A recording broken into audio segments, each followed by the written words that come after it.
Hello everyone. आज हम discuss करने वाले हैं राजस्थान इकोनॉमिक सर्वे का चैप्टर नंबर 4 औद्योगिक विकास। लास्ट वीडियो में हमने डिस्कस किया था चैप्टर नंबर 3 ग्रामीण विकास एवं पंचायती राज। आज हम स्टार्ट करने वाले हैं चैप्टर नंबर 4 औद्योगिक विकास। तो बेसिकली इसमें थोड़े डाटा और ज़्यादा आ जाएंगे, तो आपको घबराना नहीं है।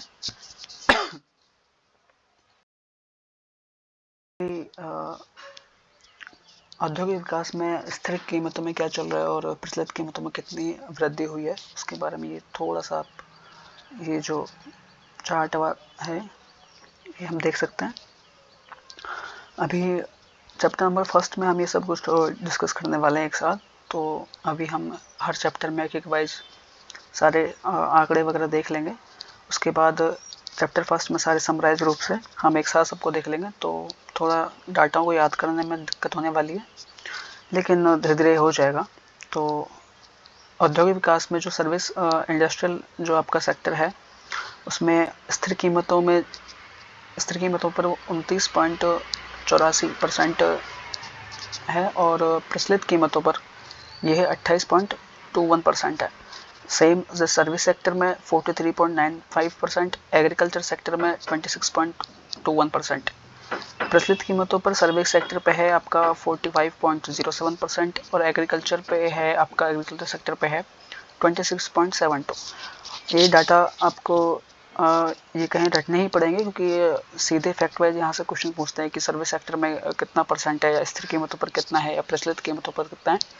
तो अभी इनिशियली हम इतना फोकस नहीं करने वाले हैं, लेकिन जब हम लास्ट में एक फर्स्ट चैप्टर तक पहुँचेंगे तो सारे डाटाज कम से कम 3-4 से 5 बार रिपीट हो जाएंगे, तो दिक्कत नहीं आएगी याद करने में।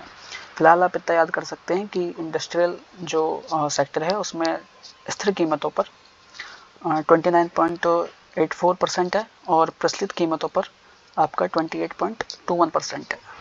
और स्टार्टिंग में अभी देखा जाए तो इंडस्ट्रियल जो सेक्टर है उसमें वृद्धि आपकी स्थिर कीमतों पर 12.43% की है और प्रचलित कीमतों पर आपकी वृद्धि जो है इंडस्ट्रियल सेक्टर में वो 15.06% की है। ठीक है जी। नेक्स्ट है आपके जो इंडस्ट्रीज हैं, उद्योग है, उसके उपक्षेत्र कौन कौन से हैं। तो उसके 4 उपक्षेत्र हैं।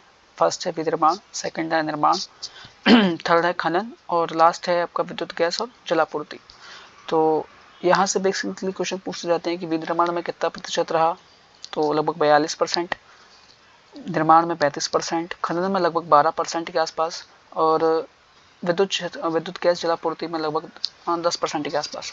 तो ये डाटा जो फैक्ट्स हैं ये इतने प्रिसाइसली याद नहीं करने, लेकिन अप्रोक्स पता होगी कि जैसे खनन में 12% के आसपास है, निर्माण में 35% के आसपास है और विनिर्माण में 42% के आसपास है।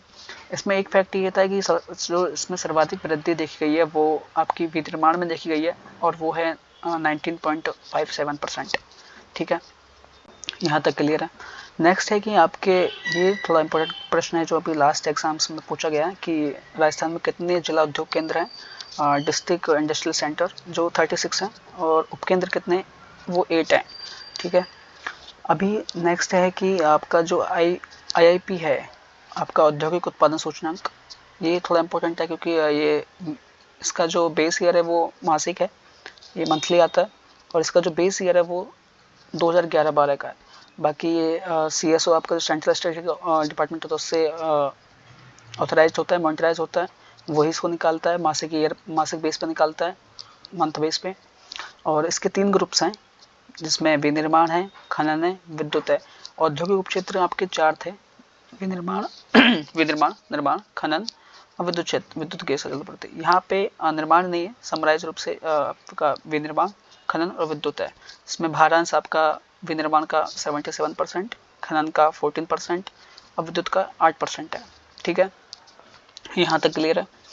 अभी है नेक्स्ट कि इंडिया में जो 8 कोर इंडस्ट्रीज हैं वो कौन कौन सी हैं और उनका उत्पादन में कितना भाग है, कितना भारांश है। तो आपका जो 8 सबसे बड़ी जो कोर इंडस्ट्रीज हैं आपकी इंडिया की, उसका भारांश है आपका 40.27%। ठीक है। आपके जो 8 कोर इंडस्ट्रीज हैं वो आपकी फर्स्ट रिफाइनरी, विद्युत, स्टील, क्रूड ऑयल, कोयला, सीमेंट, नेचुरल गैस और आपका फर्टिलाइजर। ठीक है, तो बेसिकली ट्रिक को आप कोई बना सकते हैं, जैसे मैंने रेस CCC उर्वरक ऐसा करके बनाई हुई है, तो आप याद करने के लिए कोई सा बना सकते हो। इसमें जो स्टार्टिंग की 3 है, रिफाइनरी है, इलेक्ट्रिसिटी है और आपका स्टील है, इसका जो बारांश है वो मैक्सिमम है और सबसे कम आपका है उर्वरक का। ठीक है, ये थोड़ा याद रखिए, पूछ सकते हैं कि जो 8 कोर इंडस्ट्रीज है उसमें सबसे कम किसका है, सबसे ज़्यादा किसका है। सबसे कम उर्वरक का है और सबसे ज़्यादा है आपका 3 जो स्टार्टिंग की हैं, रिफाइनरी उत्पाद जो आपका रिफाइनरी प्रोडक्ट्स होते हैं, और इलेक्ट्रिसिटी का और स्टील का। ठीक है, यहाँ तक क्लियर है।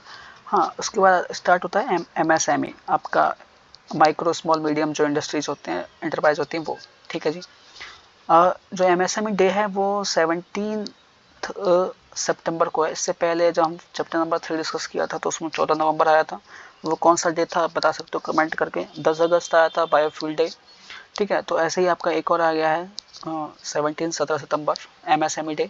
थोड़ा इंपॉर्टेंट है, पिछले कुछ एग्जाम्स में पूछा गया है, तो ये आपका लिए इंपॉर्टेंट हो जाता है। तो MSME कोई है या नहीं है, तो उसके लिए जो डेफिनेशन दी गई है वो 1 जुलाई 2020 से दी गई है और उसमें क्या है वो देख लेते हैं। तो इसमें बेसिकली इन्वेस्टमेंट और टर्नओवर की बात की जाती है। तो जिसका इन्वेस्टमेंट 1 करोड़ का है और टर्नओवर 5 करोड़ का है, तो ऐसी जो कंपनी है, एंटरप्राइज हैं, वो आपकी माइक्रो होंगी यानी लघु होंगी। और जो स्मॉल वाली जो है उनका इन्वेस्टमेंट 1 से 10 करोड़ के बीच रहने वाला है और उनका टर्नओवर रहेगा 5 से 50 करोड़। मीडियम जो है उसका रहने वाला 10 से 50 करोड़ इन्वेस्टमेंट और टर्नओवर रहना है 50 से 250 करोड़ के आसपास। ठीक है, तो ये एक आपकी रेंज दी हुई है इन्वेस्टमेंट की और टर्नओवर की, जिसमें ये डिफाइन होता है कि कौन सी माइक्रो है, कौन सी स्मॉल है, कौन सी मीडियम है। तो ये डेफिनेशन के अकॉर्डिंग हम डिक्लेयर कर सकते हैं। साथ ही जो MSME पॉलिसी है वो आपकी 17 सितंबर 2022 में आई हुई है। तो ये थोड़ा इंपॉर्टेंट है कि MSME पॉलिसी कब है। सेम डेट को ही राजस्थान की हस्तशिल्प पॉलिसी भी आई है 17 सितंबर 2022 में, वो हम आगे पढ़ लेंगे।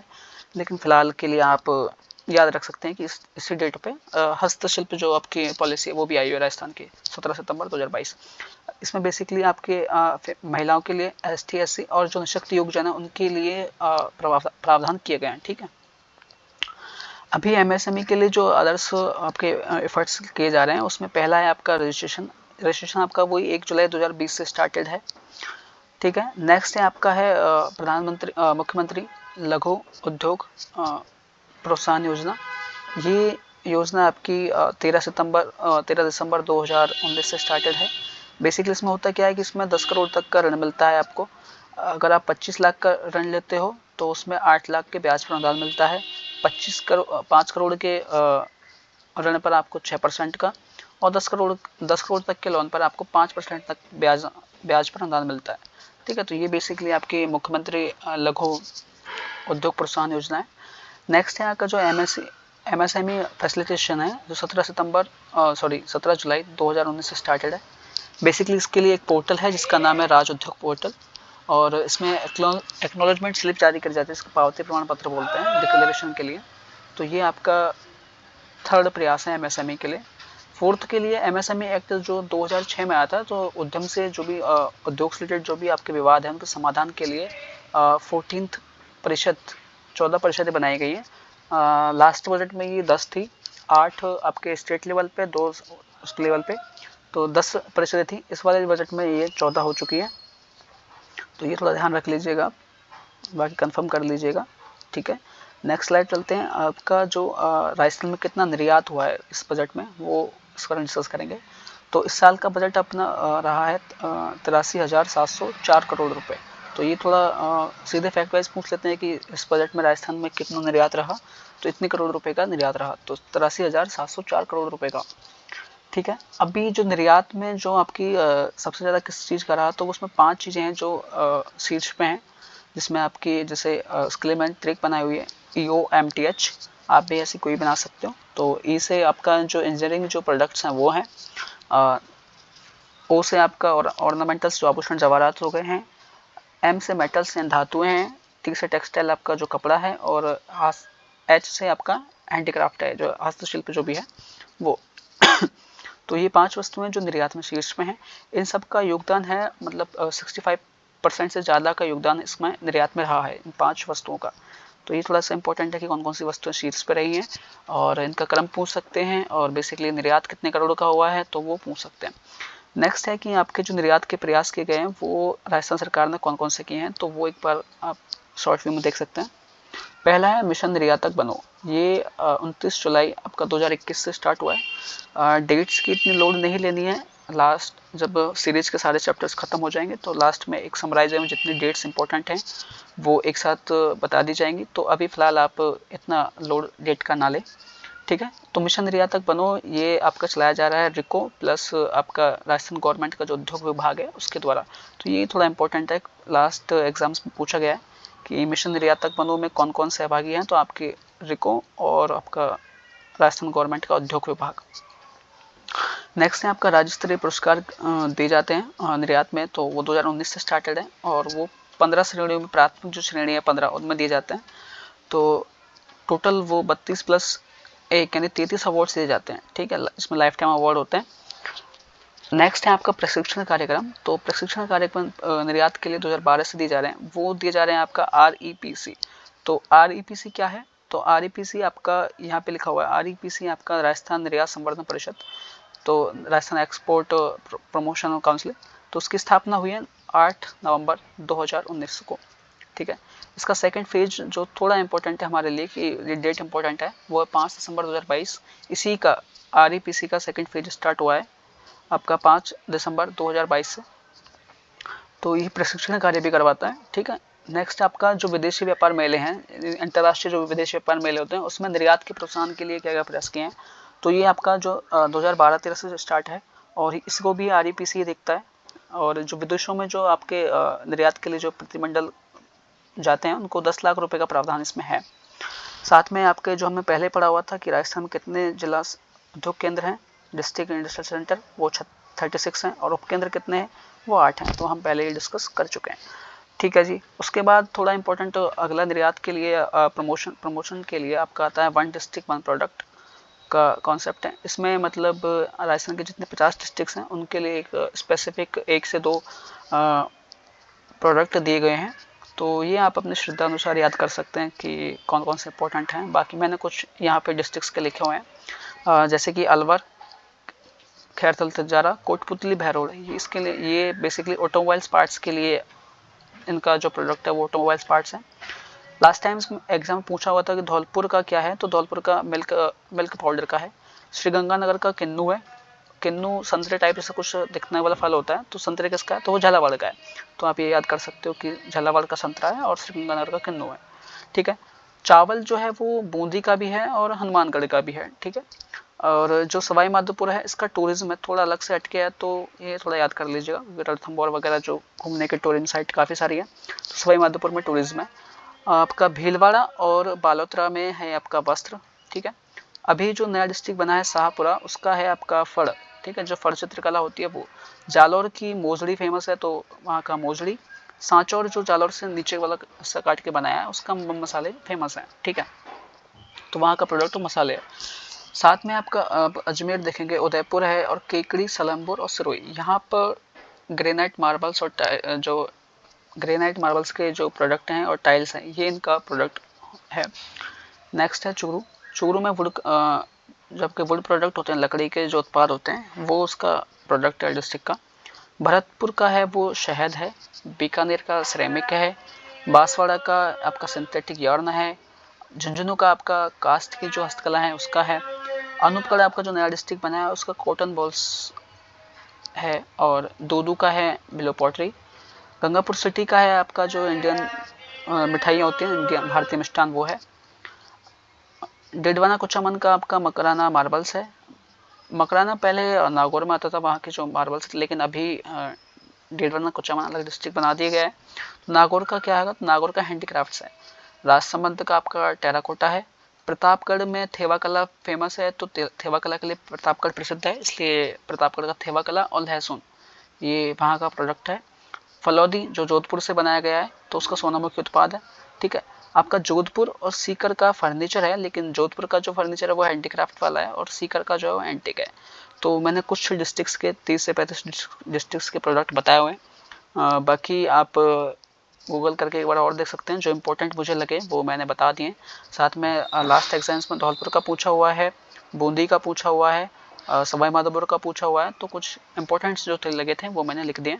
बाकी आप एक से दो बार इनको पढ़ेंगे तो याद हो जाएंगे, टफ नहीं है। ठीक है, नेक्स्ट आपका जो स्लाइड है वो आती है आपकी उद्योग एवं वाणिज्य विभाग की।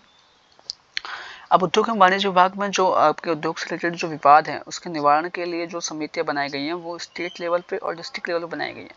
तो स्टेट लेवल पे जो समिति है उसके अध्यक्ष होते हैं आपके मुख्य सचिव, और डिस्ट्रिक्ट लेवल पे है को समिति, उसके जो अध्यक्ष हैं आपके जिला कलेक्टर एंड डीएम होते हैं। ठीक है, अभी नेक्स्ट हम इसमें पढ़ने वाले हैं रिप्स। रिप्स क्या है बेसिकली, तो जो उद्योग वाणिज्य के लिए प्रयास किए गए उसमें पहला रिप्स है। रिप्स होता क्या है कि राजस्थान इन्वेस्टमेंट प्रमोशन स्कीम है आपकी, राजस्थान निवेश प्रोत्साहन योजना। ये कब से स्टार्ट है, तो ये 17 दिसंबर 2019 से स्टार्ट है और इसको रीलॉन्च किया गया है 7 अक्टूबर 2022 से। ये वाली जो डेट है थोड़ी इंपॉर्टेंट है क्योंकि इसको रीलॉन्च किया गया है वापस फिर से। मैं फिर से बोल रहा हूँ कि डेट्स का इतना लोड ना लें, हम साथ में एक साथ समराइज करके जितने डेट्स इंपॉर्टेंट हैं एक साथ लिख लेंगे, थोड़ा मेमोराइज हो जाएगा और पिक्चर इमेज अच्छी बनेगी माइंड में। ठीक है, तो रिप्स के क्या उद्देश्य हैं, क्या ऑब्जेक्टिव्स हैं, तो आपका जो मैन्युफैक्चर सर्विस सेक्टर है या आपका विनिर्माण और जो सेवा सेक्टर है उसमें 15% की ग्रोथ एनुअल करनी है, ये इसका पहला ऑब्जेक्टिव है। साथ में 2027 तक आपको 10 लाख व्यक्तियों के लिए रोजगार सृजन करना इसका ऑब्जेक्टिव है। ये समावेशी सतत विकास करने के लिए प्रतिबद्ध है और साथ में पर्यावरण जो संरक्षण है एनवायरमेंटल के लिए भी है प्रतिबद्ध है। ठीक है, तो ये आपका रिप्स है। अब रिप्स में क्या क्या प्रावधान है वो देख लेते हैं एक बार। तो जो रिप्स है वो 50 करोड़ से जो अधिक के निवेश हैं उसके लिए प्रोत्साहन करवाता है। ठीक है, इसमें 8 श्रेणियों के लिए जो परिलाभ की व्यवस्था है, साथ में ब्याज अनुदान दिया जाता है और इसमें छूट की व्यवस्था है। तो छूट किन किन क्षेत्र मिल जाती है, तो आपका जो भूमि कर है उसमें 7 साल के लिए 100% की छूट है। आपकी जो स्टैंप ड्यूटी है उसमें 75% की छूट दी जाती है। कन्वर्जन ड्यूटी जो आपकी है रूपांतरण कर जो है उसमें आपका 100% छूट है और आपको 7 साल तक 75% SGST से छूट दी जाती है। तो ये बेसिकली रिप्स हुआ आपका, जिसके कुछ उद्देश्य हैं और क्या क्या प्रावधान है वो हैं। कब से स्टार्ट हो रहा है, 7 अक्टूबर 2022 से। ये थोड़ा इंपॉर्टेंट है क्योंकि दोबारा रिलॉन्च हुआ था इस डेट को। नेक्स्ट है आपका मुख्यमंत्री लघु वाणिज्यिक वाहन स्वरोजगार योजना। तो बेसिकली इसमें आपका जो वाहन खरीदते हैं उसके लिए ये योजना है और ये 11 अक्टूबर 2022 से चल रही है। इसमें जो एज है वो बेसिकली 18 से 45 के बीच की रहने वाली है। अगर आप 15 लाख तक का कोई वाहन खरीदते हैं तो 15 लाख तक खरीद पर 10% या फिर आपको 60,000 का अनुदान इसमें प्रावधान है। ठीक है, नेक्स्ट आपकी है डॉक्टर भीमराव अंबेडकर दलित आदिवासी विकास उद्योग विकास योजना। तो बेसिकली ये जो आपके ट्राइबल एरिया के लिए सॉरी दलितों के लिए एक योजना है जो आपकी 8 सितंबर 2022 से स्टार्टेड है। इस क्षेत्र में जो गैर कृषि क्षेत्रों के विकास के लिए दलितों का गैर कृषि क्षेत्रों विकास के लिए ये योजना है जिसमें आपको अनुदान का 25% या 25 लाख तक आपको अनुदान मिलता है। बेसिकली इसमें जो 25 लाख का ऋण है, ऋण कई कैटेगरीज में दिए जाते हैं, जिसमें आप अगर 25 लाख तक का ऋण लेते हैं तो उसमें 9% तक का अनुदान मिलता है और 25 लाख से 5 करोड़ का लेते हैं तो 7% का, 5 करोड़ से 10 करोड़ के बीच में है तो 6% ब्याज पर अनुदान मिलता है। तो ये आपकी डॉक्टर भीमराव अंबेडकर दलित आदिवासी योजना है। ठीक है, नेक्स्ट आपकी है मुख्यमंत्री युवा उद्यम प्रोत्साहन योजना। ये थोड़ी इंपॉर्टेंट है क्योंकि हाल फिलहाल की है और इसी बजट में है। तो अधिसूचना इसकी जारी हुई थी 19 मई 2023 को और ये लागू हुई है 1 अप्रैल 2023 से 31 मार्च 2024 तक। अभी इसका करंट में 4 महीने और बढ़ा दिया गया है इसका, यानी अब जुलाई 2024 तक इसको और इसका मतलब जो कार्यकाल है उसको बढ़ा दिया गया है। इसमें बेसिकली जो स्नातक जो युवा हैं, ग्रेजुएट से जो युवा हैं जिनकी एज 18 से 35 के बीच होती है वो इस योजना से लाभ ले सकते हैं। तो इसमें 25 लाख के ब्याज के अनुदान पर 8% ब्याज अनुदान मिलता है और 25 से 1 करोड़ रुपए का जो ऋण लिया जाता है उस पर 6% का ब्याज अनुदान है। तो ये बेसिकली मुख्यमंत्री युवा उद्यम प्रोत्साहन योजना है। ठीक है, अभी नेक्स्ट आपकी जो स्लाइड है वो है राजस्थान औद्योगिक विकास नीति। आपकी जब आप ज्योग्राफी पढ़ेंगे तो ये वाले चैप्टर और आएंगे। बेसिकली जो आपका राजस्थान इकोनॉमिक सर्वे है वो काफ़ी सारे पोर्शन इकोनॉमिक्स के, पॉलिटी के और करंट के कल्चर के सारे कॉन्सेप्ट एक साथ लेके चलता है। तो फर्स्ट प्रेफरेंस होती है एग्जामिनर की, वो यहाँ से क्वेश्चन बताएं, और गवर्नमेंट डाटाबेस पे होता है तो थोड़ा इम्पोर्टेंट और हो जाता है। तो हम टॉपिक पढ़ने वाले हैं अब राजस्थान औद्योगिक विकास नीति। आपकी जो पहली विकास नीति आई थी वो आई थी 1978 में, 24 जून 1978 को। अभी जो करंट में चल रही है वो 7th वाली है और वो स्टार्टेड है आपकी 1 जुलाई 2019 से और यही लागू है। ठीक है, तो अभी हम नेक्स्ट देखने वाले हैं CSR क्या होता है, कोऑपरेटिव सोशल रिस्पॉन्सिबिलिटी। तो इसमें आपका जो प्राधिकरण है, CSR प्राधिकरण जो आपको अथॉरिटी बनी है वो बनी है 5 नवंबर 2019 को। ये थोड़ी इंपॉर्टेंट डेट है, पूछ सकते हैं लोग कि CSR जो अथॉरिटी है वो कब बनी है, CSR प्राधिकरण कब बना है, तो वो आपका बना है 5 नवंबर 2019 को। अभी जो CSR का जो गठन हुआ है वो कंपनी एक्ट 2013 के अकॉर्डिंग हुआ है, जिसकी जो धारा है वो 135 के अंदर उसका प्रावधान है। बेसिकली CSR के अंदर वो कंपनी आती हैं जिनकी प्रॉपर्टी एंड संपत्ति 500 करोड़ से ज़्यादा की हो, टर्नओवर उनका 1000 करोड़ का हो और उनका जो शुद्ध लाभ है, प्रॉफिट है, वो लगभग 5 करोड़ से ज़्यादा का हो। तो ऐसी जो कंपनियां हैं जो ये क्वालिटीज़ रखती हैं वो CSR के अंडर में आती हैं। ठीक है, और जो CSR का जो गठन हुआ है वो कंपनी एक्ट 2013 के अंडर में धारा 135 के अंदर में हुआ है। तो ये थोड़ा सा इंपॉर्टेंट प्रश्न है कि कौन सी धारा है, कौन सा एक्ट है और ये कब जो आपका CSR प्राधिकरण उसका गठन कब हुआ था। तो नेक्स्ट हम अब कुछ इंपॉर्टेंट संस्थाएं पढ़ने वाले हैं, तो वो डिस्कस करते हैं। पहला है आपका BIP, bureau of investment promotion. ठीक है, इसका जो गठन हुआ है वो 1991 में हुआ था और बेसिकली जो बड़े निवेश के प्रस्ताव हैं उनके लिए ये जो संस्था है उसका गठन किया गया था। इसमें बेसिकली 10 करोड़ से अधिक के जो आपके जो प्रस्ताव हैं उसके लिए स्टेट एम्पावर्ड कमेटी का गठन किया गया। तो स्टेट एम्पावर्ड कमेटी है, उसके अध्यक्ष कौन होते हैं, तो अध्यक्ष उसके मुख्य सचिव होते हैं। तो ये थोड़ा इंपॉर्टेंट प्रश्न है, सीधा डायरेक्ट पूछ सकते हैं वन लाइनर में कि स्टेट एम्पावर्ड कमेटी के अध्यक्ष कौन है, तो मुख्य सचिव है। ऑप्शंस दे दिए जाएंगे आपको, मुख्यमंत्री, राज्यपाल या जो भी संसदीय सचिव और मुख्य सचिव। तो इसमें इंपॉर्टेंट आपका है कि इसके अध्यक्ष मुख्य सचिव होते हैं। तो नेक्स्ट है कि आपका जो इन्वेस्टर कॉन्टैक्ट प्रोग्राम हुआ था, इन्वेस्टर कनेक्ट प्रोग्राम, ये बेसिकली आपके 3-4 जगह हुआ है ऑल ओवर इंडिया। पहला है आपका हमारे लिए इंपॉर्टेंट जयपुर में है, क्योंकि राजस्थान से रिलेटेड हम चीज़ें पढ़ रहे हैं। तो जयपुर में जो हुआ था वो लॉजिस्टिक समिट हुआ था, जो आपका 29 फरवरी 2024 को हुआ है, थोड़ा सा इंपॉर्टेंट है। बाकी दिल्ली में हुआ है, गुजरात के गांधीनगर में हुआ था, बड़ोदरा में, गुजरात गांधीनगर में हुआ था और तमिलनाडु में हुआ था। तो आपका जो दिल्ली में हुआ था वो 3 हुए, वर्ल्ड इन्वेस्टर कॉन्फ्रेंस जो आपकी दिसंबर 2023 को हुई है, भारत मोबिलिटी 2024 को हुई थी, भारत टैक्स समिट ये भी फरवरी 2024 में हुई है।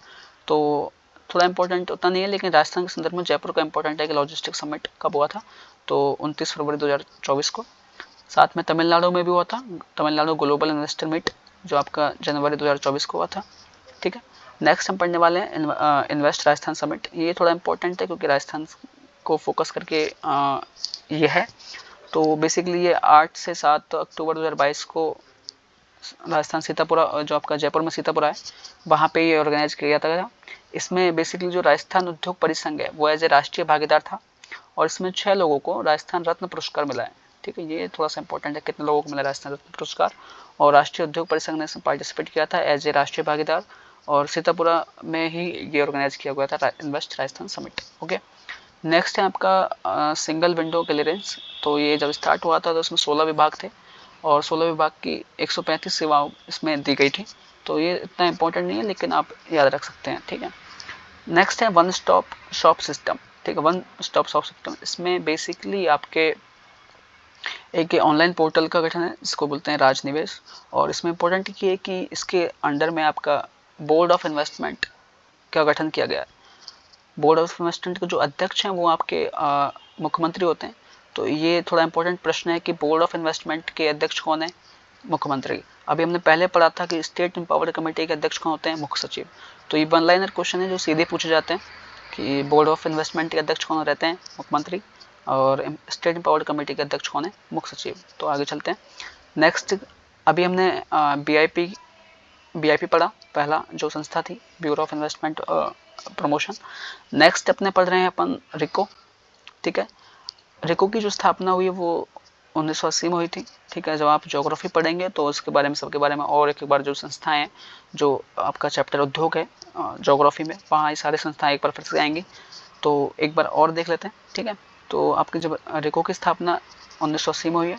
अब इसका जो उद्देश्य है वो राजस्थान में औद्योगिक विकास करता है और ये ऋण एवं तकनीकी सहायता उपलब्ध करवाता है। तो ये थोड़ा सा इंट्रोडक्शन है रेको का। हाल ही में जो रेको के जो काम किए हैं तो वो कौन कौन से आपके पार्क हैं या जोन है, कुछ भी जो खोला है रेको ने, वो कौन कौन से किए हैं। तो स्टार्टिंग में अभी जोधपुर में है मेडटेक मेडिकल डिवाइसेस पार्क, ये जो जोधपुर के बोरनाड़ा में है। तो ये रेको ने अभी ओपन किया हुआ है। और साथ ही जयपुर के जम्मा रामगढ़ में इंटीग्रेटेड रिसोर्सेज रिकवरी पार्क है। अलवर में जापानी क्षेत्र घिलौट करके है। और साथ में अलवर में ही sports and goods toys zone बनाया हुआ है खुशखड़ा भिवाड़ी पर। ठीक है, तो ये रेको के द्वारा है। थोड़ा इंपॉर्टेंट है कि integrated resource park recovery park कहाँ पे, तो जम्वा रामगढ़ पे है। जापानी क्षेत्र अलवर का कौन सा है, गिलोट है। और आपका जो sports goods and toys zone है वो कहाँ पे है, तो खुशखड़ा भिवाड़ी। ठीक है, नेक्स्ट है कि आपका जो रेको के द्वारा जो एग्रो फूड पार्क है वो कहाँ कहाँ पे हैं और कौन कौन से हैं। और बेसिकली पूछ लेते हैं एग्रो फूड पार्क का क्रम दे करके या फिर इन डिस्ट्रिक्ट्स का नाम दे करके। तो इसकी एक ट्रिक है, मैंने जो बनाई है वो कागज बनाई हुई है, आप अपने हिसाब से कोई बना सकते हैं। के से कोटा, ठीक है जी।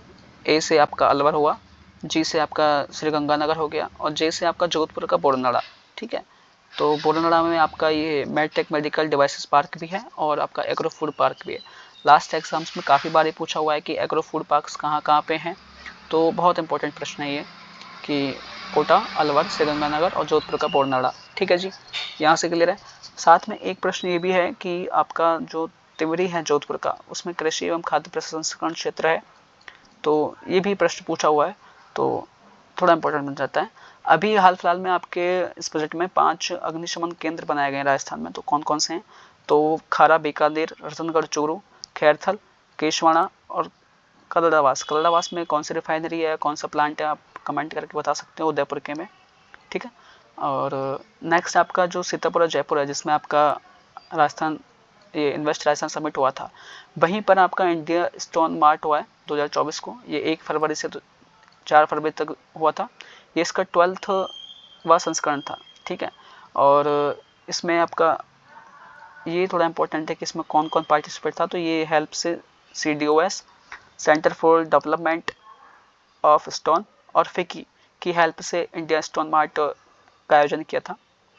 इसमें दोनों का पार्टिसिपेशन है, तो ये थोड़ा इंपॉर्टेंट है कि इंडियन स्टोन मार्ट में कौन कौन सहभागी था, तो CDOS प्लस फिकी। ठीक है जी, नेक्स्ट है कि जेम्स एंड ज्वेलरी के लिए सीतापुरा फेमस है, तो उसके वहाँ जेम्स एंड ज्वेलरी के प्रोत्साहन के लिए बेसिकली जेम्स फोर्ब्स की स्थापना की है। ठीक है, तो ये थोड़ा सा इंपॉर्टेंट, जेम्स फोर्ब्स की स्थापना कहाँ हुई, सीतापुरा जयपुर में। अगला है सेज स्पेशल इकोनॉमिक जोन, जो आपका जेम्स एंड ज्वेलरी का है, वो सीतापुरा में ही है, पहले बताया हुआ अभी। और महिंद्रा वर्ल्ड सिटी, ये भी जयपुर में ही है। ठीक है, तो आपके 2 सेज हैं राजस्थान में स्पेशल इकोनॉमिक जोन, सीतापुरा और महिंद्रा वर्ल्ड सिटी वाला। ठीक है, नेक्स्ट संस्था हम पढ़ चुके हैं, पहले पढ़ चुके हैं BIP, उसके बाद रिको, और अब नेक्स्ट पढ़ रहे हैं राजसिको। ठीक है, राजस्थान लघु उद्योग निगम लिमिटेड। ठीक है, राजस्थान स्मॉल इंडस्ट्री कॉर्पोरेशन। ठीक है, तो इसके अंडर में आप इसका जो काम है वो बेसिकली शुष्क बंदरगाह बनाने का है। तो कहाँ कहाँ शुष्क बंदरगाह बनाए हुए हैं, तो जयपुर, जोधपुर, भीलवाड़ा। अभी का जो लास्ट जो बजट था 2023-24 का, सॉरी 2022-23 का, उसमें बीकानेर और पंचभद्रा, यहाँ पर 2 जगह शुष्क बंदरगाह बनाने का घोषणा की गई थी। ठीक है, तो बने हुए आपके जयपुर, जोधपुर, भीलवाड़ा में, और यहाँ पर 2 जगह घोषणा की लास्ट जो बजट था बीकानेर और पंचभद्रा में। ठीक है, अभी राजसिको ने ही राजस्थली नाम के राजस्थली बनाया हुआ है। तो राजस्थली कहाँ कहाँ पूरे इंडिया में कहाँ कहाँ बना हुआ है, तो वो दिल्ली, जयपुर, उदयपुर, कोलकाता। आप अपने हिसाब से कोई भी ट्रिक बना सकते हैं। ये सीधे प्रश्न है जो फैक्ट वाइज सीधे पूछते हैं कि राजस्थान में जो राजस्थली वो कहाँ कहाँ है, तो सीधे प्रश्न पूछे जाते हैं। नेक्स्ट है कि एयर कार्गो कॉम्प्लेक्स कहाँ कहाँ है, तो वो सांगानेर में थे, सांगानेर जयपुर में, और जो लास्ट बजट था उसमें उदयपुर में भी ये घोषणा की हुई थी एयर कार्गो बनाया जाएगा। साथ में विश्वकर्मा MSME टावर आपका जयपुर में, inland container depot Mansarovar Jaipur में, ठीक है। तो अगला नेक्स्ट हम संस्था पढ़ते हैं RFC, Rajasthan finance corporation, Rajasthan वित्त निगम, ठीक है। इसकी स्थापना 1955 में और बेसिकली ये 20 करोड़ तक के ऋण उपलब्ध करवाती है। युवा उद्यमिता प्रोत्साहन योजना क्या है, तो वो 2013-14 से स्टार्ट है। बेसिकली इसमें जो 45 ईयर्स के जो युवा हैं उनको लाभ दिया जाता है और 1.5 करोड़ तक का जो ऋण है उस पर 6% ब्याज अनुदान मिलता है। तो ये आपकी युवा उद्यमिता प्रोत्साहन योजना है। नेक्स्ट है आपका DMIC, Delhi Mumbai industrial corridor, थोड़ा इंपॉर्टेंट है और बेसिकली कितने किलोमीटर का है, तो ये 1504 किलोमीटर लंबा है। कहाँ से स्टार्ट है, दादरी यूपी से आपका ये स्टार्ट होते हुए जवाहरलाल नेहरू पोर्ट जो बंदरगाह है आपका महाराष्ट्र मुंबई में, वहाँ तक ये जाता है।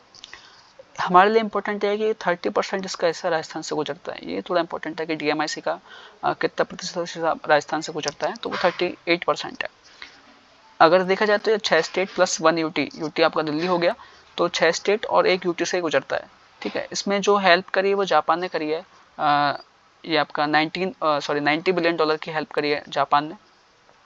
अब राजस्थान के कौन से निवेश क्षेत्र हैं, कौन से औद्योगिक क्षेत्र हैं जो DMIC पे हैं, वो 2 निवेश क्षेत्र हैं। पहला है खुशखेड़ा भिवाड़ी निमराना और अजमेर किशनगढ़, ये 2 निवेश क्षेत्र हैं। बेसिकली लास्ट एग्जाम्स में काफ़ी बार पूछा गया है कि DMIC पर जो 2 निवेश क्षेत्र कौन से हैं और 3 औद्योगिक क्षेत्र कौन से हैं। तो 3 औद्योगिक क्षेत्र आपके हैं जोधपुर पाली मारवाड़, सेकंड है जयपुर दौसा, थर्ड है आपका राजस्थान भीलवाड़ा। अभी जो आपका औद्योगिक क्षेत्र है जोधपुर पाली मारवाड़, इसकी जिम्मेदारी रिको की है और 12 अक्टूबर 2020 को इसको विशेष निवेश क्षेत्र को अधिसूचित कर दिया गया है। विशेष निवेश क्षेत्र जो एक्ट है वो 2016 का है, जो 26 अप्रैल 2016 से स्टार्टेड है और इसी की तर्ज पे आपका भिवाड़ी इंटरगेट टाउनशिप बनाया गया है, ठीक है। और नेक्स्ट है आपका स्पेशल पर्पस व्हीकल कंपनी के लिए जो रिडको राजस्थान इंडस्ट्रियल डेवलपमेंट कॉर्पोरेशन, इसकी स्थापना की गई है 15 मार्च 2022। थोड़ा इंपॉर्टेंट डेट है कि रिडको की स्थापना कब की गई है, 15 मार्च 2022 को, ठीक है। नेक्स्ट आपका जो स्लाइड है वो आती है खादी ग्रामोद्योग बोर्ड की। खादी ग्रामोद्योग बोर्ड की स्थापना भी 1955 में की गई है। 1955 में ही आपकी RFC था, ठीक है।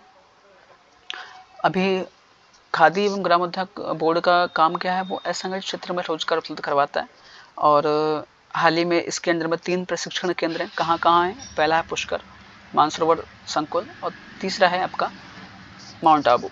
मानसरोवर संकुल आपका जयपुर में है, पुष्कर अजमेर में है, माउंट आबू नहीं पूछूंगा कहाँ पे, आपको पता होगा, ठीक है। नेक्स्ट है बजट, इसी के अंदर में जो आपका खादी प्लाजा है, खादी प्लाजा आपका जयपुर में, ठीक है। ये थोड़ा ध्यान रखें, पिछले एग्जाम से पूछा हुआ है खादी प्लाजा कहाँ पे, जयपुर में।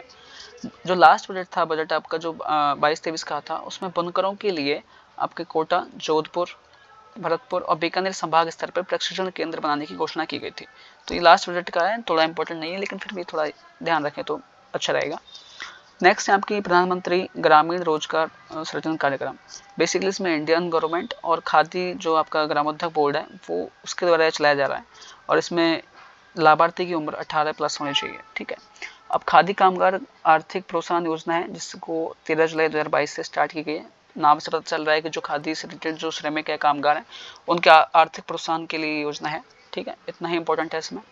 तो इसके अंदर में जो राजस्थान एकीकृत क्लस्टर बनाए गए थे, तो वो लास्ट जो बजट था उसमें घोषणा में था, तो थोड़ा सा इंपॉर्टेंट है क्योंकि क्लस्टर हैं। तो आप देख सकते हैं जो दौसा और टोंक में था वहाँ चमड़ा का क्लस्टर बनाया गया है, जोधपुर चूरू में बंदेज का, बाड़मेर में कशीदाकारी का, ब्लू पोल्ट्री के लिए जयपुर, अलवर पुष्कर में जो ग्रामीण हाट लगती है उसका क्लस्टर बनाया गया। तो ये थोड़ा इंपॉर्टेंट, लास्ट एग्जाम से पूछा गया है कि ग्रामीण हाट का जो क्लस्टर है वो कहाँ पे, तो अलवर पुष्कर में, ठीक है। नेक्स्ट आपका जो स्लाइड है वो आती है राजस्थान में जो खनन है वो क्या है। बेसिकली आप जब ज्योग्राफी पढ़ेंगे तो और इसको डिटेल में पढ़ेंगे, लेकिन यहाँ पे जो करंट के जो डाटा ऐसा है वो होते हैं, तो ये थोड़ा इंपॉर्टेंट होते हैं एग्जामिनर के लिए पूछने के प्रश्न बनाने के लिए। तो यहाँ से बेसिकली प्रश्न होते हैं आपके राजस्थान खनन से। बेसिकली राजस्थान में 81 टाइप के खनिजों का भंडार है, लेकिन हम खनन कर पाते हैं अभी 58 का, ठीक है।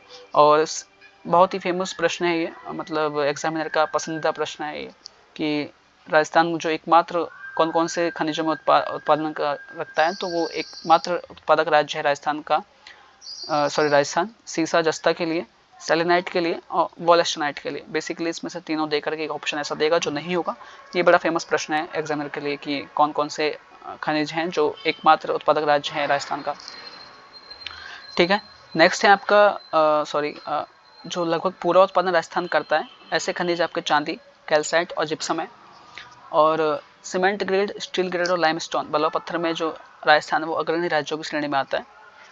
नेक्स्ट हम पढ़ने वाले हैं राजस्थान आपका जो है RSMML, ठीक है, Rajasthan state mine mineral limited. इसकी जो स्थापना है वो 30 अक्टूबर 1974 में की गई है। कंपनी एक्ट 1956 के अकॉर्डिंग इसकी स्थापना की गई थी। इसका उद्देश्य क्या है, तो राजस्थान में जो वैज्ञानिक अन्वेषण और उत्खनन करवाना, ये इसका मेनली ऑब्जेक्टिव है, उद्देश्य है। और इसके अंदर में 4 स्ट्रेटेजिक बिजनेस यूनिट यानी SBU प्लस प्रॉफिट सेंटर यानी PC बनाए गए थे। तो 4 भागों में विभाजित किए गए थे। 4 SBU PC कहाँ पे, तो रॉक फॉस्फेट का है वो झामरकोटला उदयपुर में है, जिप्सम के लिए बीकानेर में है, लिग्नाइट के लिए जयपुर में है और लाइमस्टोन के लिए जोधपुर में। तो ये थोड़ा इंपॉर्टेंट है कि कहाँ कहाँ है ये, तो कौन कौन से खनिज के लिए कहाँ कहाँ पे है। साथ में राजस्थान की जो एमसैंड पॉलिसी है वो आपकी लागू की गई है 25 जनवरी 2021 से। और इसके अंदर एमसैंड है 25% जो एमसैंड है वो आपका जो राज्य के निर्माण कार्य में यूज होने वाली है। साथ में ही एमसैंड जो यूनिट्स हैं उनको औद्योगिक दर्जा दिया गया है। ठीक है, नेक्स्ट हम पढ़ने वाले हैं राजस्थान राज्य खनिज अन्वेषण न्यास, जो बेसिकली खनन प्रभावित जो क्षेत्र हैं उनमें जो लोग प्रभावित हुए हैं उनकी हेल्प के लिए इसकी स्थापना की गई है। तो आपका जो DMFT है, डिस्ट्रिक्ट मिनरल फाउंडेशन ट्रस्ट, वो एक गैर लाभकारी निकाय है जो खनन प्रभावित लोगों की मदद करता है। तो एवरी डिस्ट्रिक्ट में, हर डिस्ट्रिक्ट में DMFT की अधिसूचना जारी करने का प्रावधान है जो कि 2016 से है। तो ये आपका राजस्थान राज्य खनिज अन्वेषण न्यास का समाप्त होता है। नेक्स्ट आपकी स्लाइड है आपकी तेल एंड प्राकृतिक गैस। ये सारे टॉपिक्स आप एक बार फिर से देखने वाले हो राजस्थान ज्योग्राफी में, लेकिन यहाँ इंपॉर्टेंट है क्योंकि यहाँ पे लेटेस्ट स्टेटस होते हैं। तो कच्चे तेल के यूज़ में सबसे पहले विश्व में USA अमेरिका का नाम है, सेकंड नंबर पे चाइना और थर्ड नंबर पे इंडिया का नाम आता है। ठीक है, और इंडिया है जो कच्चे तेल का यूज़ करता है, यूज़ में 5.3%, वर्ल्ड का 5.3% इंडिया यूज़ करता है। और घरेलू उत्पाद में केवल 12.6% ही उत्पाद करता है, बाकी का आपका 87% ऑलमोस्ट सब हम निर्यात ही करते हैं। हमारा घरेलू उत्पाद उत्पादन केवल 12.6% का है। सो बेसिकली अगर हम इंडिया का देखें तो इंडिया का है 29.36 million metric tonne per year का, इतना हमारा कुल उपभोग है। उसमें से आपका 4.39 मिलियन मीट्रिक टन या फिर 14.95% ही उत्पादन राजस्थान से होता है। तो थोड़ा इंपॉर्टेंट है कि जो आपका तेल एंड प्राकृतिक गैस है उसका कितना प्रतिशत राजस्थान से उत्पादन होता है, तो वो 14.95% है। ये प्रश्न सीधे आपके डाटाबेस पूछे जाते हैं और सीधे आपको ऑप्शन दिए जाएंगे कितने कितने परसेंट के। ठीक है, तो थोड़ा रट्टाफिकेशन है लेकिन काम चलेगा। आप 1-2 बार पढ़ेंगे, 2-4 बार चीज़ें देखेंगे, पिक्चर इमेज बनेगी तो आपको याद हो जाएंगे। ठीक है, ज़्यादा घबराने वाली बात नहीं है। तो राजस्थान में 4 आपके पेट्रोलिफेरस बेसिन है जो बेसिकली आपके 1.5 लाख किलोमीटर के एरिया में फैले हुए हैं।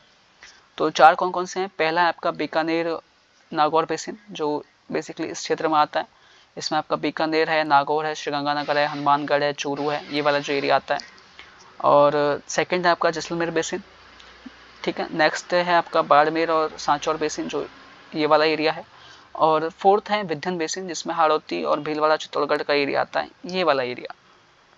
ठीक है, तो आपका जो बाड़मेर सांचौर बेसिन है इसमें 14 क्षेत्र हैं जिसमें से मंगला, भाग्यम, शक्ति, ऐश्वर्या, सरस्वती, रागेश्वरी, कामेश्वरी, ऐसे कुछ नाम है। बेसिकली इसमें एक पूनम क्षेत्र नाम से आता है। जो पूनम क्षेत्र आपका है वो बीकानेर नागौर बेसिन से रिलेटेड है, ना कि बाड़मेर सांचौर से। ठीक है, तो ये थोड़ा ध्यान रखें। बाकी जैसलमेर में आपके बागे वाला है जो हैवी ऑयल के लिए, और घोटारू एक। ठीक है, तो जैसलमेर में आपका सबसे ज़्यादा जो आपका तेल उत्पन्न होता है। ठीक है, और आपका जो नेक्स्ट है थर्ड नंबर का है जो बाड़मेर और सांचौर बेसिन है जिसमें आपके ये मंगला, भाग्यम, ऐश्वर्या, ये सारे जो क्षेत्र हैं इसी में आपका जो क्या बोलते हैं कि सर्वाधिक तेल उत्पादन होता है बाड़मेर सांचौर से, और सर्वाधिक जो गैस उत्पादन होता है वो होता है आपका जैसलमेर बेसिन से। ठीक है, यहाँ पे मैक्सिमम ऑयल निकलता है और जो सबसे ज़्यादा गैस है वो निकलती है आपकी जैसलमेर बेसिन से। ठीक है, तो ये वाला जो थोड़ा टॉपिक है वो खत्म होता है। नेक्स्ट है आपका राजस्थान रिफाइनरी परियोजना। बेसिकली पंचभद्रा की है और ये चल रही है आपकी 16 जनवरी 2018 से। इसकी जो क्षमता है पंचभद्रा रिफाइनरीज की वो 9 मिलियन टन आपका पर ईयर का है। और ये प्रश्न थोड़ा इंपॉर्टेंट है कि इसमें सहभागिता किस किस की है, तो वो राजस्थान गवर्नमेंट और हिंदुस्तान पेट्रोकेमिकल लिमिटेड की है। ठीक है, तो ये कितनी है आपकी, तो ये है आपकी राजस्थान गवर्नमेंट का जो शेयर है वो 26% है, और आपका जो HPCL है हिंदुस्तान पेट्रोकेमिकल लिमिटेड का वो आपका 74% है। तो ये प्रश्न काफ़ी बार पूछा हुआ है कि कितनी सहभागिता है, 26% और 74%। नेक्स्ट है इसमें ऋण की जो सहभागिता इक्विटी में वो आपकी 2:1 में है। रिफाइनरी की लागत का आपका है 73,000 करोड़ रुपए की। इसमें जो प्रोडक्ट का जो उत्पादन होता है वो BS6 मानक के होते हैं, और ये देश की पहली रिफाइनरी है जिसमें पेट्रोकेमिकल कॉम्प्लेक्स रिफाइनरी जो है ये देश की पहली है। नेक्स्ट आपका टॉपिक है आपका जो श्रम का है। अभी आपकी न्यूनतम मजदूरी 2021 के अकॉर्डिंग ये रहने वाली थी, जिसमें अकुशल का 259, अर्धकुशल का 271, कुशल के लिए 283, उच्च कुशल का 333। ठीक है, अभी हाल फिलहाल में जनवरी 2023 से इसमें 26 रुपये की वृद्धि करते हुए अकुशल का हो गया है 285 रुपये, अर्धकुशल का हो गया 297, कुशल का हो गया है 309 और उच्च कुशल का हो गया 359। ठीक है, तो ये थोड़ा सा इंपॉर्टेंट है कि श्रम के लिए कितने कितने रुपए दिए जाते हैं, तो ये एक बार आप देख लीजिएगा। नेक्स्ट है श्रम के लिए जो प्रसूति सहायता योजना है। इसमें क्या होता है कि बच्चे के जन्म पर अगर लड़का पैदा हुआ है तो 20,000 रुपये दिए जाते हैं, और लड़की पैदा हुई होती है तो 21,000 रुपये। अब ये कैसे कैसे दिए जाते हैं, प्रसूति टाइम पे 5,000 रुपये, टीकाकरण के लिए 5,000 रुपये, और 5 साल की शिक्षा के लिए 10,000 रुपये अगर लड़का पैदा हुआ है, तो अगर लड़की पैदा हुई है तो 11,000 रुपये। तो ये आपकी प्रसूति सहायता योजना है। नेक्स्ट है सिलिकोसिस पीड़ित योजना। बेसिकली जो सिलिकोसिस होता है वो पत्थर का काम करने वाले या खान में जो काम करने वाले हैं लोग होते हैं, जिनका बेसिकली डस्ट से ये बीमारी होती है, तो इसके लिए मृत्यु पर 3 लाख का प्रावधान किया गया है। ये आपकी सिलिकोसिस पीड़ित हेतु एक योजना है। नेक्स्ट है आपकी शुभ शक्ति योजना। तो जो भी श्रमिक है उनकी जो वयस्क अविवाहित पुत्री हैं, अविवाहित जो बालिकाएं, ध्यान रखें इसमें अविवाहित लिखा हुआ है, तो अनमेरिड जो उनके जो बच्चे हैं, सॉरी बालिकाएं हैं, उनके लिए 55,000 की प्रोत्साहन राशि दी जाती है उनके सशक्तिकरण के लिए। तो ये आपकी शुभ शक्ति योजना है। नेक्स्ट है आपका अगर श्रमिक वर्ग से कोई अंतर्राष्ट्रीय खेल प्रतियोगिता में भाग लेता है तो उनके प्रोत्साहन के लिए ये योजना है, जिसमें अगर उसने पार्टिसिपेट भी किया है तो उसके लिए 2 लाख रुपए है। अगर वो ब्रॉन्ज या कांस्य पदक लेके आता है तो उसको 5 लाख रुपए, अगर वो चांदी सिल्वर मेडल लेके आता है तो उसको 8 लाख रुपए, और अगर वो गोल्ड मेडल लेके आता है तो 11 लाख रुपए का प्रावधान है। नेक्स्ट है आपका ई श्रम पोर्टल। ये आपका 26 अगस्त 2021 से लागू है, और ये असंगठित श्रमिकों का राष्ट्रीय डेटाबेस रखने के लिए बनाया गया है। नेक्स्ट है आपका रोजगार विभाग, और ये आपकी लास्ट स्लाइड रहने वाली है। तो रोजगार विभाग में आपका पहला है युवा संबल योजना। ये आपका 1 फरवरी 2019 से स्टार्टेड है। बेसिकली इसमें जो आपके पुरुष हैं उसको 4,000 रुपये दिए जाते हैं। अगर आप फीमेल ट्रांसजेंडर या विशेष योगदान में आते हैं तो आपको 45 रुपये 4.5 के दिए जाएंगे। ये अधिकतम 2 वर्ष के लिए दिए जाते हैं, और इसमें प्रशिक्षण 3 महीने का और इंटर्नशिप होती है 4 घंटे की पर डे, वो अनिवार्य रूप से है। साथ ही में मॉडल करियर सेंटर बनाए गए हैं, वो 16 बनाए गए हैं, 16। नेक्स्ट है आपका राज्य कौशल पोर्टल। ये 5 जून 2020 से स्टार्टेड है, और जो प्रवासी श्रमिक हैं उनके लिए रोजगार की व्यवस्था करता है। नेक्स्ट है आपका RSLDC, Rajasthan skill and livelihood development corporation. Basically आपका इससे पहले ही था RMOL, Rajasthan mission of livelihood. ये जो मिशन है वो मिशन शुरू करने वाला राज्य का पहला राज्य राजस्थान देश का, और ये जो मिशन था वो 17 अगस्त 2010 से स्टार्टेड था। इसी मिशन को मई 2012 में अलग से नाम दिया गया, जिसको हम Rajasthan skill and livelihood development corporation के नाम से जानते हैं। अब इसके अंदर में काफ़ी योजनाएं हैं जो स्टेट पोषित भी हैं और सेंटर के द्वारा वित्त पोषित हैं। तो हम पहले स्टेट का देख लेते हैं। तो उस पहली है राजक्विक रोजगार आजीविका जन कौशल विकास कार्यक्रम, ठीक है, ये इसका फुल फॉर्म है। तो बेसिकली राजक्विक के नाम से जानते हैं, ठीक है। तो बेसिकली ये जो भी ये रिक्रूटमेंट का कार्य करती है, ट्रेन करती है और डिप्लॉय यानी नियोजन का काम करती है। तो बेसिकली इस थीम पे काम करती है, रिक्रूटमेंट, ट्रेन और डिप्लॉय। नेक्स्ट आपके स्वरोजगार की, स्वरोजगार से रिलेटेड दो आपकी योजना है, एक सक्षम है, दूसरी समर्थ है। बेसिकली सक्षम आपकी है वो युवाओं प्लस महिलाओं के लिए, युवाओं और महिलाओं के लिए सक्षम योजना है। समर्थ है वो जो हाशिए पर लोग हैं, जो कस्ती बस्ती में लोग रहते हैं या फिर जो गरीब लोग हैं, उनके लिए समर्थ योजना है। और सक्षम योजना है वो युवाओं और महिलाओं के लिए। सक्षम योजना में जो एज क्राइटेरिया है वो 15 से 45 का है, जबकि समर्थ में 15 से 50 का है। और इसमें जो प्रशिक्षण होता है सक्षम में वो निःशुल्क होता है, ठीक है। तो ये आपकी सक्षम और समर्थ योजना हो गई। नेक्स्ट है कि जो सेंटर से पोषित जो योजना है वो कौन कौन सी है। तो फर्स्ट है आपकी दीनदयाल उपाध्याय ग्रामीण विकास योजना। ये जो मॉनिटराइज होती है मिनिस्ट्री ऑफ रूरल डेवलपमेंट, ग्रामीण विकास मंत्रालय द्वारा होती है। और बेसिकली इसमें स्किल ट्रेनिंग पर ध्यान दिया जाता है। और इसका जो पहला सेंटर बनाया हुआ था वो उदयपुर में था, जिसकी स्थापना 16 अगस्त 2016 को की गई थी, ठीक है जी। अभी नेक्स्ट आपकी जो स्कीम है वो है प्रधानमंत्री कौशल विकास योजना। इसका 3.0 वर्जन आपका 2021 में जारी किया था। नेक्स्ट है आपकी संकल्प योजना, जो आपका मिनिस्ट्री ऑफ स्किल डेवलपमेंट और उद्यमिता वाले मंत्रालय से मॉनिटराइज होती है। और इसका मेन उद्देश्य कौशल विकास का है। नेक्स्ट है आपका है मुख्यमंत्री युवा कौशल विकास योजना। ये 7 नवंबर 2019 से स्टार्टेड है। इसमें इंपॉर्टेंट प्रश्न ये है कि ये किस किस के द्वारा चलती है। तो RSLDC और कॉलेज शिक्षा विभाग के द्वारा ये चलाई जाती है। इसमें बेसिकली जो कॉलेज में स्किल डेवलपमेंट के लिए जो प्रोग्राम है, पाठ्यक्रम है, उनका आयोजन, उनका प्रावधान है। और इसमें 45 ऐसे विशेष प्रशिक्षण पाठ्यक्रम का प्रावधान किया गया है। तो ये आपकी CM युवा कौशल योजना है। नेक्स्ट है आपकी प्रवासन सहायता केंद्र, जो श्रमिक घर से बाहर, मतलब जो प्रशिक्षित युवा हैं जो घर से बाहर रहते हैं, उनके रहने की व्यवस्था की गई है, जिसमें 5 केंद्र बनाए हुए हैं और 90 दिनों तक निःशुल्क आवास की व्यवस्था की गई है। तो ये आपकी प्रवासन सहायता केंद्र। नेक्स्ट है भोर कार्यक्रम। तो भोर कार्यक्रम कृषि से रिलेटेड है, तो वो भिक्षुक पुनर्वास से रिलेटेड है। जो स्टेट में जितने बेकारी या फिर जो निम्न गरीब लोग हैं उनके लिए ये कार्यक्रम चला गया है। बेसिकली किसकी सहायता से है, तो RSLDC और जो पुलिस कमिश्नरेट है आपका जयपुर का। बेसिकली राजस्थान में कमिश्नरेट सिस्टम 2 जगह है, जयपुर और जोधपुर। तो इसमें जयपुर की सहायता से ये प्रोग्राम चलाया जा रहा है। तो आपसे सीधा प्रश्न कर सकते हैं कि भोर कार्यक्रम किससे रिलेटेड है, तो वो भिक्षुकों से रिलेटेड है, ठीक है। नेक्स्ट है आपका वर्ल्ड स्किल इंटरनेशनल चैंपियनशिप। ये साल में 2 साल में एक बार कराई जाती है। और जो कार्यस्थल पे जो कौशल है उसको बढ़ाने के लिए इसका मेन मोटो है। साथ में चार्मी सेन ने फिनलैंड की जो चैंपियनशिप थी उसमें पार्टिसिपेट किया था। और जय किशन सुथार ने किया था स्विट्जरलैंड की चैंपियनशिप में। तो ये आपके इकोनॉमिक्स में दिए हुए हैं, तो थोड़ा इंपॉर्टेंट है। नेक्स्ट है आपका इंडियन स्किल 2021 नेशनल चैंपियनशिप। इसमें राजस्थान ने 1 गोल्ड और 3 ब्रॉन्ज जीते थे। इकोनॉमिक्स में दिया हुआ है, तो थोड़ा सा आप ध्यान में रख सकते हैं। नेक्स्ट है जो इस साल का जो बजट था 2024-25 का, उसमें क्या क्या प्रावधान किए थे, इस चैप्टर से रिलेटेड क्या था। तो विश्व के प्रमुख शहरों में राजस्थान फाउंडेशन की स्थापना की घोषणा की गई थी। बालोतरा में आपका राजस्थान पेट्रो जोन की स्थापना करने की घोषणा की गई थी।